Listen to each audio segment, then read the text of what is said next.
Você já viveu aquele velho embate entre razão e emoção, entre cérebro e coração, e se sentiu dividido, de fato dividido em duas partes que estão em conflito entre si, duas partes de você mesmo que estão lutando uma com a outra e a gente não sabe qual escolher ou como harmonizar isso? Esse é o tema do vídeo de hoje.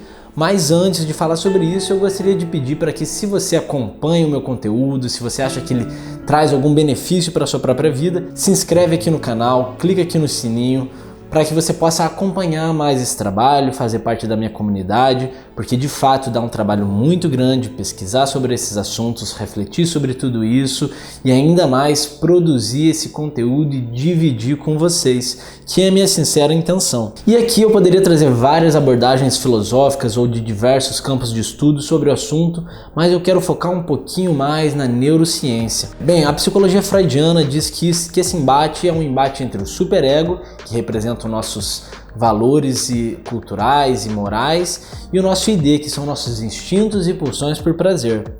E o conflito desse embate seria o ego, O resultado disso seria o ego, que estaria atuando na condição de mediador desse conflito. Agora, para a neurociência, trazendo uma visão biológica, da bioquímica do nosso organismo, isso nada mais é do que um embate entre o nosso neocórtex pré-frontal e o nosso sistema límbico. O neocórtex pré-frontal está mais relacionado com a razão, é a nossa parte mais evoluída do nosso cérebro, que está representado aqui na nossa testa, na verticalização da nossa testa, e o nosso sistema límbico, que é responsável por despejar os hormônios, pelas reações do corpo perante alterações no ambiente. E esse embate entre esses módulos cerebrais, ele está bem expresso entre o embate no sistema nervoso simpático e o sistema nervoso parasimpático.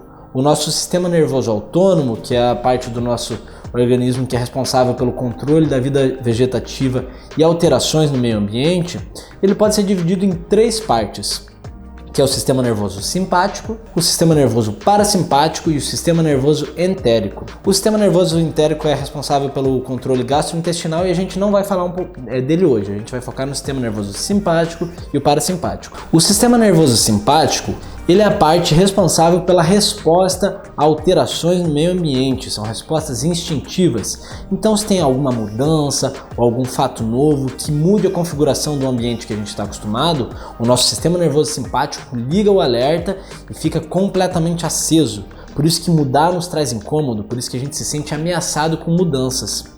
Isso tem um sentido biológico para isso existir, é claro. Se tem alguma coisa que muda no nosso ambiente, chega algum predador, acontece alguma catástrofe, algo que possa colocar a nossa sobrevivência em risco, o sistema nervoso simpático ele atua para que a gente tenha uma resposta de fuga, luta ou de apatia. Então ele despeja uma carga de hormônios e ativa uma série de circuitos cerebrais que nos preparam para correr, para lutar. Então ele tira o sangue do cérebro, joga para os membros, ele acelera a nossa pulsação cardíaca, a nossa frequência respiratória, para que a gente possa ter mais oxigênio e mais sangue fluindo para poder reagir à ameaça externa. E ele inibe a nossa sexualidade, ele corta o nosso tesão, corta a nossa libido e também a nossa digestão. A gente perde o apetite porque ninguém vai querer comer ou trepar no meio de uma luta, né? Já o sistema nervoso parasimpático é responsável pela nossa vida vegetativa, por atividades contínuas e imutáveis. Ele nos dá a sensação de tranquilidade, de paz, de relaxamento, é responsável pela digestão, pelos nossos relacionamentos, ou seja, pela nossa sexualidade também. Ou seja, ele atua em oposição ao sistema nervoso simpático. Um é o oposto do outro. E eles funcionam como uma gangorra. Quando um sobe, o outro desce. O sistema nervoso parasimpático é o estado de repouso natural do cérebro, do corpo e da mente. E ambos são extremamente importantes para a nossa sobrevivência. Eles tiveram sua função na nossa evolução enquanto espécie e são úteis até hoje.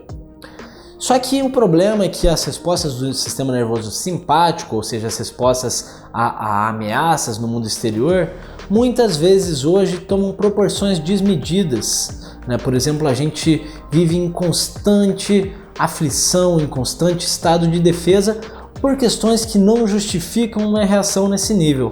Por exemplo, uma conversa com o nosso chefe, uma conversa com a nossa namorada, o fim de um relacionamento, conhecer alguém novo. Todas essas questões que podem representar uma mudança na nossa configuração de vida ativam o nosso sistema nervoso simpático e a gente fica pronto para reagir, para lutar, para se defender ou para correr. Mas de fato a nossa sobrevivência não está ameaçada nesse momento. E aí a gente fica com o coração pulsante, com a respiração ofegante, a gente deixa de pensar direito porque o nosso sangue vai para os nossos membros, sai do nosso cérebro, a gente vive uma descarga hormonal de adrenalina, de cortisol, que são hormônios tóxicos que podem ser úteis naquele momento de resposta a uma ameaça, mas que se ficarem constantemente no nosso organismo, eles nos intoxicam. E a gente vive numa constante ansiedade, envenenando o nosso corpo, num constante estado de alerta em situações que não representam uma ameaça de fato. Esse é o nosso estado no nosso mundo pós-moderno, onde as mudanças são constantes, onde a gente está tendo sempre que se adequar a uma nova realidade, onde a gente está sempre competindo uns com os outros. E isso gera essas respostas instintivas, que não são lógicas. E isso inibe o nosso sistema nervoso parasimpático, inibe a nossa razão, inibe a nossa tranquilidade, inibe o nosso estado de relaxamento, inibe a nossa sexualidade, a nossa digestão, o nosso apetite. Mas doença é desequilíbrio, então para que nós estejamos de fato saudáveis, é preciso que haja um equilíbrio entre ambos esses sistemas. E eu vou trazer aqui uma ferramenta para a gente reequilibrar ambos, mas como a gente está sempre mais plugado no sistema nervoso simpático, eu vou trazer alguns truques para a gente ativar o nosso sistema nervoso parasimpático, que é o nosso sistema nervoso de relaxamento. Tocar nos lábios ativa o nosso sistema nervoso parasimpático. Os lábios possuem uma grande quantidade de fibras nervosas parasimpáticas e por isso que atividades como você mamar é tão bom, ainda é bom, né? Tanto para criança quanto para gente. Você beijar é tão bom, você comer é tão bom, porque isso ativa o nosso sistema nervoso parasimpático. Respirar pelo diafragma, pelo abdômen e expirar pelo abdômen. Tem um outro truque bem legal, que é colocar as mãos e pés debaixo de água morna e corrente para ativar o sistema nervoso parasimpático. Por isso que a gente relaxa quando a gente toma um banho quente, um banho morno. Desenvolver uma consciência corporal. Perceber quais partes do seu corpo estão tensas, quais estão relaxadas. E dizer relaxe, com comandos verbais, mentais para o próprio corpo.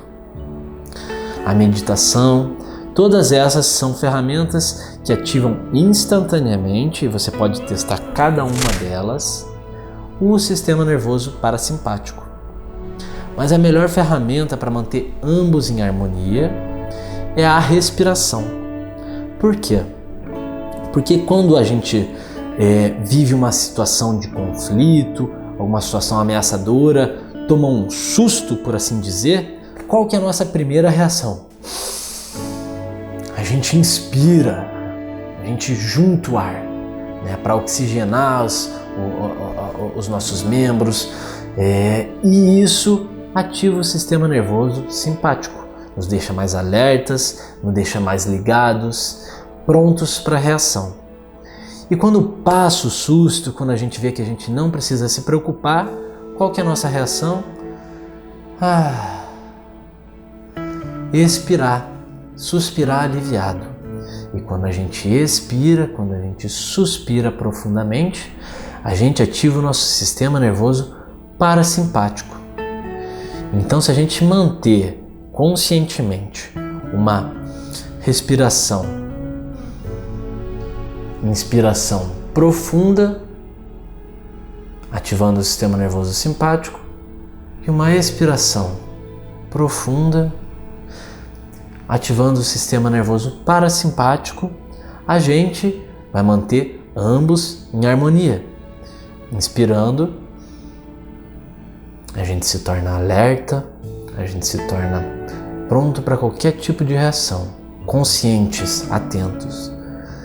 E expirando, a gente se mantém relaxado, sem perder o controle do nosso neocórtex pré-frontal, ou seja, sem permitir que as emoções dominem a razão, mas mantendo um controle lúcido sobre as nossas respostas em relação ao meio ambiente. Inspirando e expirando. Razão, emoção e razão. Atenção e relaxamento. É bem mais simples do que parece, né? Essa é uma maneira de você usar o teu organismo ao seu favor. E esse também é um dos módulos, um dos temas do meu curso Felicidade em Tempos de Prozac. Se você acha que isso pode te ajudar na sua vida pessoal, na sua vida profissional, eu vou deixar aqui o link, que eu tenho várias outras técnicas e várias outras ferramentas, e trago também a abordagem de outros campos de estudo. Tá aqui na descrição, é só procurar, e eu estou deixando com 30% de desconto para esse período de crise. Eu espero que tenha sido útil para vocês, que tenha ajudado vocês, e que quando vocês se sentirem ansiosos, vocês possam usar dessa ferramenta ao seu favor.